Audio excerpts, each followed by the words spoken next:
प्रिय भक्तजनों, आज हम श्रीमद् भगवत गीता का 9वां अध्याय श्रवण करेंगे। श्री भगवान बोले, तुझ दोष दृष्टि रहित भक्त के लिए इस परम गोपनीय विज्ञान सहित ज्ञान को पुनः भली भांति कहूंगा, जिसको जानकर तू दुख संसार से मुक्त मुक्त हो जाएगा। यह विज्ञान सहित ज्ञान सब विद्याओं का राजा, सब गोपनीयों का राजा, अति पवित्र, अति उत्तम, प्रत्यक्ष फल वाला, धर्म युक्त साधन करने में बड़ा सुगम और अविनाशी है। हे परंतप, इस उपयुक्त धर्म में श्रद्धा रहित पुरुष मुझको न प्राप्त होकर मृत्यु रूप संसार चक्र में भ्रमण करते रहते हैं। मुझ निराकार परमात्मा से यह सब जगत जल से बर्फ के सदृश परिपूर्ण है और सब भूत मेरे अंतर्गत संकल्प के आधार स्थित है, किंतु वास्तव में मैं उनमें स्थित नहीं हूँ। वे सब भूत मुझ में स्थित नहीं है, किंतु मेरी ईश्वरीय योग शक्ति को देख कि भूतों का भरण पोषण करने वाला, भूतों को उत्पन्न करने वाला भी मेरी आत्मा वास्तव में भूतों में स्थित नहीं है। जैसे आकाश से उत्पन्न सर्वत्र विचरने वाला महान वायु सदा आकाश में ही स्थित है, वैसे ही मेरे संकल्प द्वारा उत्पन्न होने से संपूर्ण भूत मुझ में स्थित है, ऐसा जान।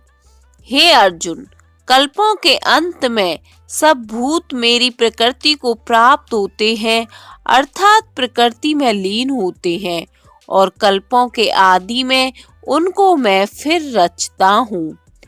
अपनी प्रकृति को अंगीकार करके स्वभाव के बल से परतंत्र हुए इस संपूर्ण भूत समुदाय को बार बार उनके कर्मों के अनुसार रचता हूँ।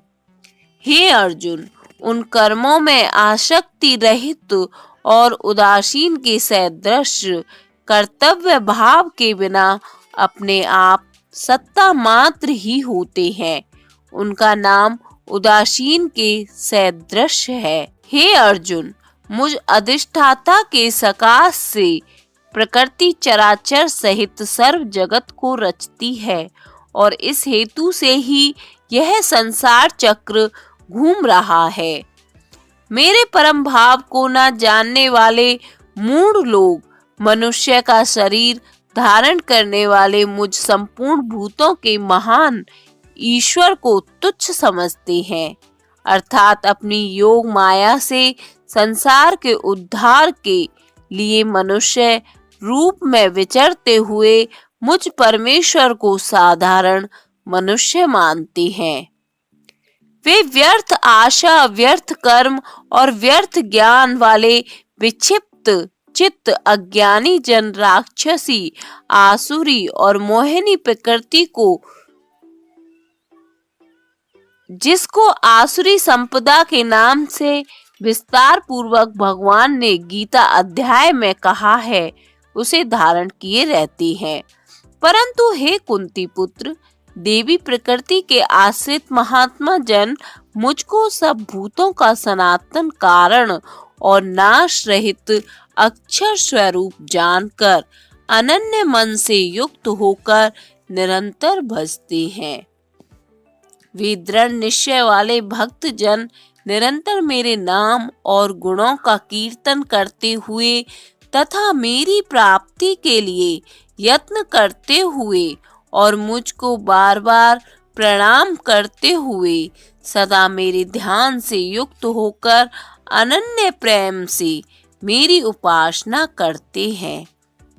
दूसरे ज्ञान योगी मुझ निर्गुण निराकार ब्रह्म का ज्ञान यज्ञ द्वारा अभिन्न भाव से पूजन करते हुए भी मेरी उपासना करते हैं, और दूसरे मनुष्य बहुत प्रकार से स्थित मुझ विराट स्वरूप परमेश्वर की पृथक भाव से उपासना करते हैं। क्रतु मैं हूँ, यज्ञ मैं हूँ, श्वेधा मैं हूँ औषधि मैं हूँ, मंत्र मैं हूँ, घृत मैं हूँ, अग्नि मैं हूँ और हवन रूप क्रिया भी मैं ही हूँ। इस संपूर्ण जगत का धाता अर्थात धारणा करने वाला एवं कर्मों के फल को देने वाला पिता माता पितामह जानने योग्य पवित्र ओमकार तथा ऋग्वेद सामवेद और यजुर्वेद भी मैं ही हूँ। प्राप्त होने वाले योग्य परम धाम भरण पोषण करने वाला सबका स्वामी शुभ अशुभ का देखने वाला सबका वास स्थान शरण लेने योग्य प्रति उपकार न चाहकर हित करने वाला सबकी उत्पत्ति प्रलय का हेतु स्थिति का आधार निधान प्रलय काल में संपूर्ण भूत सूक्ष्म रूप से जिसमें लय होते हैं उसका नाम निधान है और अविनाशी कारण भी मैं ही हूँ। मैं ही सूर्य रूप से तपता हूँ, वर्षा का आकर्षण करता हूँ और उसे बरसाता हूँ। हे अर्जुन, मैं ही अमृत और मृत्यु हूँ और सत असत भी मैं ही हूँ। तीनों वेदों में विधान किए हुए सकाम कर्मों को करने वाले, सोम रस को पीने वाले पाप रहित पुरुष यहाँ स्वर्ग प्राप्ति के प्रतिबंधक देव ऋण रूप पाप से पवित्र होना समझना मुझको यज्ञों के द्वारा पूजकर स्वर्ग की प्राप्ति चाहते हैं। वे पुरुष अपने पुण्यों के फल रूप स्वर्ग लोक को प्राप्त होकर स्वर्ग में दिव्य देवताओं के भोगों को भोगते हैं। वे उस विशाल स्वर्ग लोक को भोगकर पुण्य क्षीण होने पर मृत्यु लोक को प्राप्त होते हैं। इस प्रकार स्वर्ग के साधन रूप तीनों वेदों में कहे हुए सकाम कर्म का आश्रय लेने वाले और भोगों की कामना वाले पुरुष बार बार आवागमन को प्राप्त होते हैं, अर्थात पुण्य के प्रभाव से स्वर्ग में जाते हैं और पुण्य क्षीण होने पर मृत्यु लोक में आते हैं। जो अनन्य प्रेमी भक्त जन मुझ परमेश्वर को निरंतर चिंतन करते हुए निष्काम भाव से भजते हैं, उस नित्य निरंतर मेरा चिंतन करने वाले पुरुषों का योग क्षेम भगवत स्वरूप की प्राप्ति का नाम योग है और भगवत प्राप्ति के निमित्त किए हुए साधन की रक्षा का नाम क्षेम है। मैं स्वयं प्राप्त कर देता हूँ।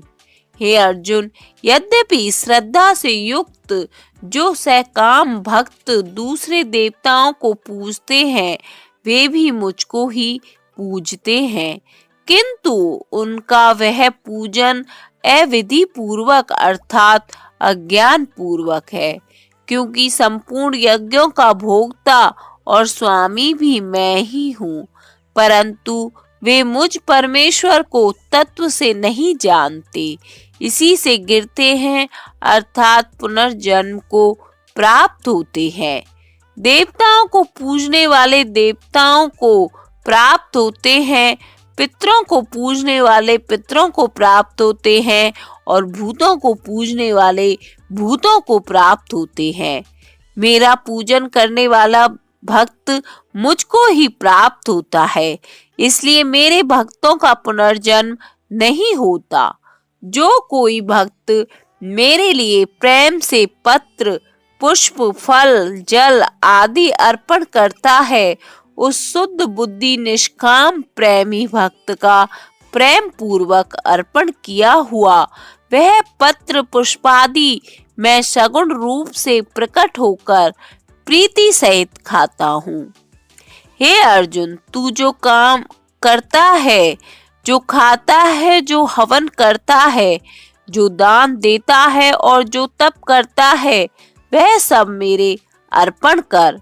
इस प्रकार जिसमें समस्त कर्म मुझ भगवान के अर्पण होते हैं, ऐसे संन्यास योग से युक्त चित्त वाला तू शुभ अशुभ फल रूप कर्म बंधन से मुक्त हो जाएगा और उनसे मुक्त होकर मुझको ही प्राप्त होगा।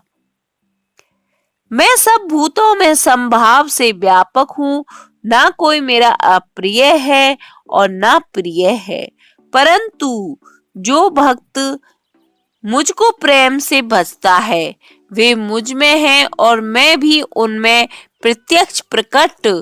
जैसे सूक्ष्म रूप से सब जगह व्यापक हुआ भी अग्नि साधनों द्वारा प्रकट करने से ही प्रत्यक्ष होता है, वैसे ही सब जगह स्थित हुआ भी परमेश्वर भक्ति से भजने वाले के ही अंतकरण में प्रत्यक्ष रूप से प्रकट होता हूँ।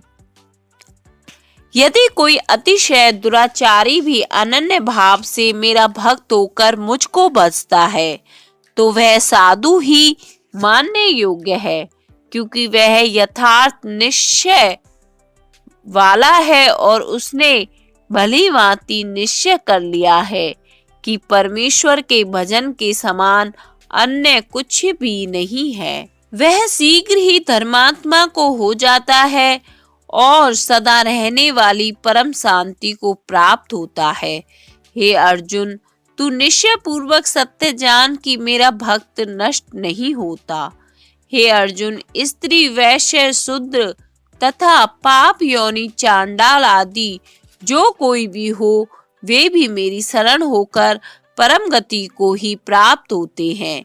फिर इसमें कहना ही क्या, जो पुण्यशील ब्राह्मण था राज ऋषि भक्तजन मेरी शरण होकर परम गति को प्राप्त होते हैं।